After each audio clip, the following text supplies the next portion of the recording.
Hello and welcome back to Miraki Tutor. Today we are going to learn about the preposition. Preposition क्या है और कब use करते हैं. सबसे पहले उसका डेफिनेशन देख लेते हैं. Word which shows the position और द डायरेक्शन ऑफ नाउन. वो वर्ड जो नाउन की पोजीशन या डायरेक्शन की, वो नाउन हमारा वो जो है वो कहाँ है और क्या किस डायरेक्शन में है, उस वर्ड को नाउन को बताने के लिए, उसकी पोजीशन को बताने के लिए जो वर्ड यूज होता है उसे हम लोग प्रीपोजिशन कहते हैं. या डायरेक्शन बताने वाला वर्ड वो प्रीपोजिशन कहलाता है.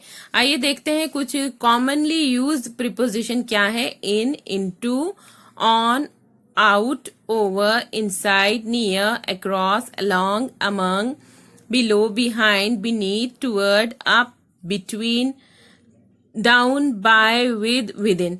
तो these are some commonly use preposition.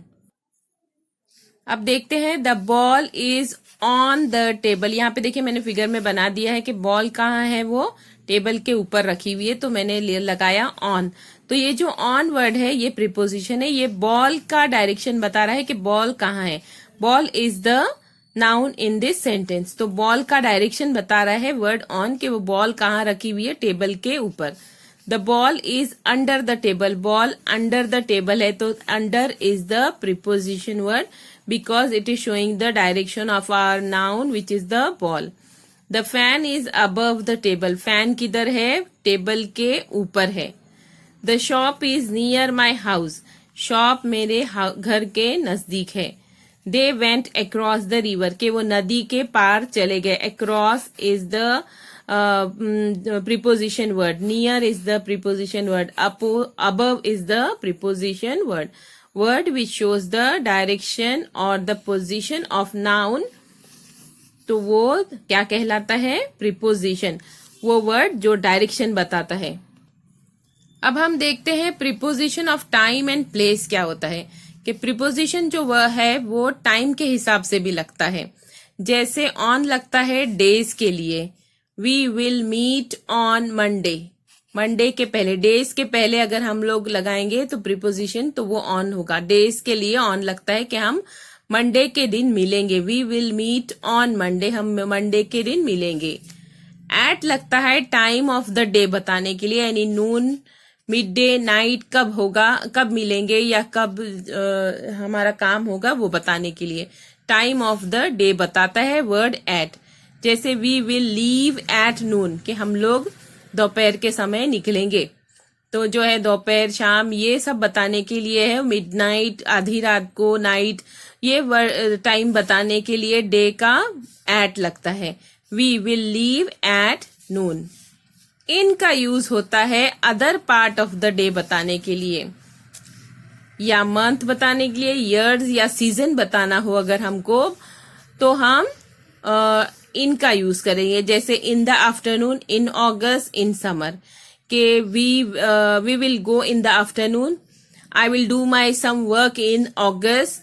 या we will go for picnic in summer. तो हम लोग अगर सीजन के पहले, सीजन के बात करना हो, या मंथ का या डे का कोई अदर पार्ट बताना हो, तो हम लोग इनका यूज करते हैं. Since, for, by, from, to, from, until, during, ये सब बताते हैं एक्सटेंडेड टाइम, यानी टाइम की ड्यूरेशन बताते हैं कि अवधि, जैसे हम बोल सकते हैं कितने टाइम के लिए काम चलेगा. जैसे for example, she has been studying since morning, कि वो सुबह से पढ़ रही है. तो यहाँ पे सिंस जो वर्ड है उसने काम का टाइम, पूरा जो अवधि है वो बता दी कि वो सुबह से पढ़ रही है. ठीक है. They are going to Dubai for a month. यहाँ पे कितना टाइम उन लोग स्पेंड करने वाले हैं, ड्यूरेशन ऑफ द पिकनिक या ड्यूरेशन ऑफ देयर वेकेशन बता दिया कि 1 मंथ उन लोग वहां पर दुबई में रहने वाले. They are going to Dubai for a month.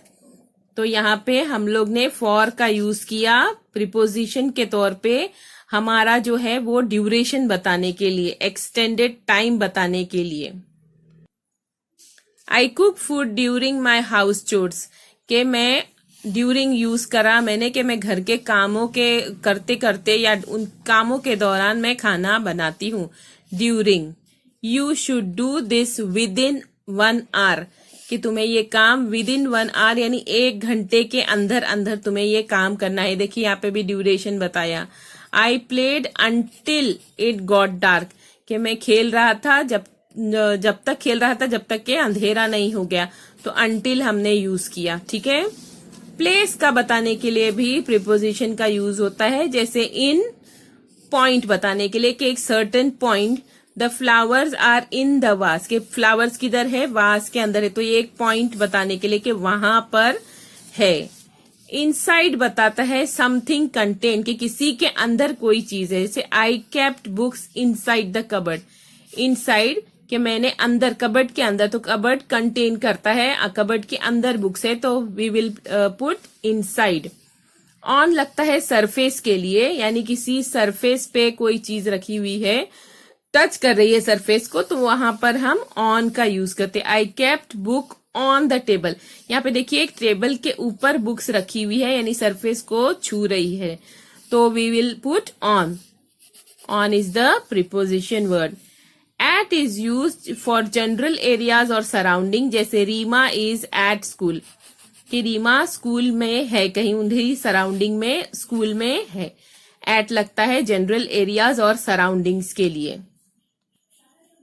Over and above का यूज हम करते हैं object higher than a point, किसी पॉइंट को बताने के लिए उस चीज से ऊपर हमारी जो नाउन है वो उस चीज के, उस पॉइंट के ऊपर है, तो हम लोग ओवर एंड अबव लगाते हैं। जैसे देख सकते हैं bird flew over the roof, के बर्ड कहाँ फ्ल्यू कर रहे थे, रूफ के ऊपर से, तो रूफ इज द पॉइंट और रूफ के ऊपर से वो फ्ल्यू कर रहे थे। The water rose above the sea level, के पानी समंदर के लेवल से बढ़ गया, तो समंदर का लेवल जो है वो हमारा पॉइंट है कि उससे ऊपर हो गया, तो we have put here, we have used above. ठीक है। वैसे ही अंडर, अंडरनीथ, बीनीथ, बिलो जब यूज करते हैं जब object lower than a point. अब यहाँ पे हमने अबव पॉइंट बताया था, अब ये हमारा पॉइंट है, इससे नीचे कोई चीज है, तो वो हम लोग उसको बताने के लिए अंडर, अंडरनीथ, बीनीथ, बिलो का यूज करते हैं। जैसे the ball is under the table, के टेबल के नीचे है, टेबल हमारा पॉइंट है, उसके नीचे है बॉल, तो under the table. The boy hid toy underneath the bedsheet, के बच्चे ने जो खिलौना है वो बेडशीट के नीचे छुपा दिया। ठीक है। देखिए बेडशीट इज द पॉइंट और उसके नीचे ऑब्जेक्ट है, तो we use underneath. We took shelter in the shed beneath the roof, कि हमने शेल्टर कहाँ लिया, रूफ के नीचे हमने शेल्टर लिया, तो beneath the roof. My room is just below yours, मेरा रूम जो है वो तुम्हारे रूम के जस्ट बिलो है, नीचे है, थोड़ा नीचे है, तो तुम्हारा जो रूम है वो पॉइंट है हमारा एक, और उसके नीचे है मेरा रूम, तो this is we use below. Beneath, near, next to, among, close to a point, ये हम लोग उस समय यूज करते हैं जब हमें बताना है कि जो हमारा नाउन है वो क्लोज टू अ पॉइंट, मतलब उस जो हमारा पॉइंट है उसके एकदम नजदीक है। जैसे she live near my house, तो my house is the point, कि वो मेरे घर के एकदम नजदीक रहती है, तो नियर लगा दिया हमने। नेक्स्ट टू भी लगा सकते हैं कि she lives next to my house, कि वो मेरे घर के बाजू में रहती है। तो अमंग भी वैसे ही है, क्लोज टू पॉइंट, जो चीजों के, जैसे अमंग लगा दिया हमने। I kept my pen among the books, कि मैंने मेरी पेन बुक्स के बीच में रख दी, अमंग उनके बीच में रख दी। बुक्स यानी 2 से ज्यादा चीजों के लिए हम लोग अमंग लगाते हैं, और बिटवीन लगाते हैं हम लोग 2 चीजों के, जब 2 चीजों के बीच में अगर कुछ चीज रखी हुई है तो हम लोग बिटवीन लगाते हैं, और अगर 2 से ज्यादा चीजें हैं तो वी पुट अमंग। तो this was our preposition. I hope आपको समझ में आया होगा। अगर कोई डिफिकल्टी होगी तो प्लीज मुझे कमेंट बॉक्स, आपको ये वीडियो कैसा लगा मुझे जरूर बताइए कमेंट बॉक्स में। अगर आपकी कोई क्वेश्चन है तो कमेंट बॉक्स में जरूर मुझे बताइए, और इस वीडियो को ज्यादा से ज्यादा शेयर कीजिए। Thank you for watching.